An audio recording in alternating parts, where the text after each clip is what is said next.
Hello प्यारे बच्चों, आज हम आपको बताएंगे पारजीवी जंतु यानी जो पारजीवी जंतु होते हैं, किन जंतुओं को हम पारजीवी जंतु कहते हैं। तो पारजीवी यानी पार पार का मतलब पारजीवी का मतलब जीन। अब इससे अर्थ यह हुआ कि जीन को किसी दूसरे जंतु से निकालकर किसी दूसरे जंतु में स्थानांतरित करना या पहुंचाना, उसी को बोलते हैं पारजीवी जंतु। बच्चों, सब बताने से पहले लाइक, सब्सक्राइब, कमेंट, शेयर जरूर कीजिए। आपके हम मन में पारजीवी जंतुओं के बारे में ठोकने जा रहे हैं। अब ये सब एक धमाल हो गया, विज्ञान ने इतनी तरक्की कर ली, धमाल हो गया, कमाल हो गया। जीन ने कमाल कर दिया, धमाल कर दिया। क्या कर दिया? कुछ ऐसे जंतु होते हैं जिनमें पुनर्योगज डीएनए होता है, यानी दूसरे से निकाल करके जीन को उसमें स्थानांतरित कर दिया जाता है। उन्हीं जंतुओं को हम बोलते पारजीवी जंतु। सभी जंतु नहीं होते, जिनमें जीन को स्थानांतरित किया गया, डीएनए को पहुंचाया गया, वही है पारजीवी जंतु। यानी जिन जंतुओं में पुनर्योगज डीएनए होता है, पुनर्योगज का मतलब दोबारा बना करके, तो उन्हीं को हम बोलते हैं पारजीवी जंतु। अब पारजीवी जंतुओं से कुछ लाभ भी और कुछ हानियां भी। तो लाभ क्या है? 4-5 नंबर का बोर्ड परीक्षा में पूछते हैं कि लाभ पारजीवी जंतुओं से लाभ क्या है या पारजीवी जंतुओं से हानियां क्या है। तो लाभ भी है और हानियां भी है। तो लाभ क्या है? लाइक, सब्सक्राइब, कमेंट जरूर ठोक दीजिए बच्चों। तो लाभ ये है कि अधिक दूध का उत्पादन होता है।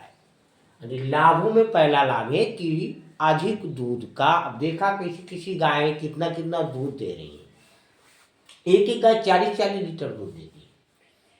तो अधिक दूध का उत्पादन होता है पारजीवी जंतुओं में। और अधिक अंडे देने वाली मुर्गी का विकास होता है। आप देसी अंडे ढूंढने जाओगे गांव में तो 10 अंडे नहीं मिलेंगे, वैसे पूरा ट्रक भरवा लो आ जाएंगे। क्या है? सब जीन का कमाल है।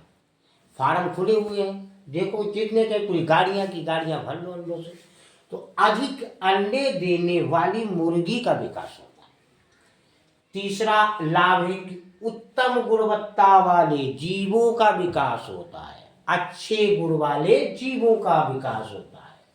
चौथा अंतर है छोटे जनन, यानी जो छोटे जनन चक्र वाले यानी पैदा करने वाले, प्रजनन करने वाले जंतुओं का भी विकास होता है। और जो पारजीवी जंतु होते हैं, इन पर टीकों का परीक्षण किया जाता है। जो टीका बनाए जाते हैं इनके ऊपर उसका परीक्षण किया जाता है। तो ये लाभ है। अब इससे हानियां भी। अब हानियां क्या है? अब 4-5 हानियां भी आती हैं। यानी जो पारजीवी जंतु हैं जिनमें जो है ट्रांसफर किया गया है जीन को, तो उससे हानियां क्या है? लाइक, सब्सक्राइब को कमाल जरूर ठोकी। अब हम हानियां बताएंगे आपको। तो हानियों में यानी जो पारजीवी जंतु द्वारा जो प्रोटीन होती, जो पारजीवी जंतु होते हैं, जैसे चूहा है, खरगोश है, मछली है, गाय है, तो ये पारजीवी जंतुओं वाली पारजीवी जंतु, ये पारजीवी जंतु। तो इन पारजीवी जंतुओं में जो प्रोटीन नानी बनती है, जो निर्माण होता है, वो विषाक्त होती, जहरीली होती। जहरीली होती है तो हानि है, नुकसान है। दूसरा है पारजीवी जंतु द्वारा बने उत्पाद, यानी जो पारजीवी जंतु होते हैं उससे कोई हम चीज बनाए, कोई उत्पाद बनाए, कुछ तैयार करें, तो उससे एनर्जी हो सकता है। तो एनर्जी हो सकता है तो यह हानियां है, हानि है। तीसरा है मनुष्य तथा अन्य जंतुओं में, मनुष्य हो या कोई दूसरा जंतु हो, उनके स्वास्थ्य पर, जो ठीक ठाक मनुष्य से जो जिसका स्वास्थ्य सही है, ऐसे जंतु हुए तो उसके स्वास्थ्य पर दुष्प्रभाव पड़ता है। चौथा है कीटों की मृत्यु से, और जो कीट पतंगे होते हैं उनकी मृत्यु से पेड़ पौधों में जो परागण होता है, परागण की क्रिया होती है, वो प्रभावित होती है। क्योंकि ऐसे बहुत से पौधे होते हैं जिनमें कीट जो है परागण करते हैं जा करके। अब पेड़ पौधों में विषाक्त प्रोटीन यानी जहरीली प्रोटीन जिसको किराई बोलते हैं, पहले से ही उपस्थित है। तो कीट जब खाएंगे तो कीट मर जाएंगे, अब मर जाएंगे तो परागण कौन करेगा भाई? जब कीटों द्वारा परागण होता है तो उस पर परागण करेगा कौन? तो कीटों की मृत्यु से अन्य पौधों में यानी परागण की क्रिया प्रभावित होती है। बच्चों, आपको लाभ और हानियां समझ में आ गई।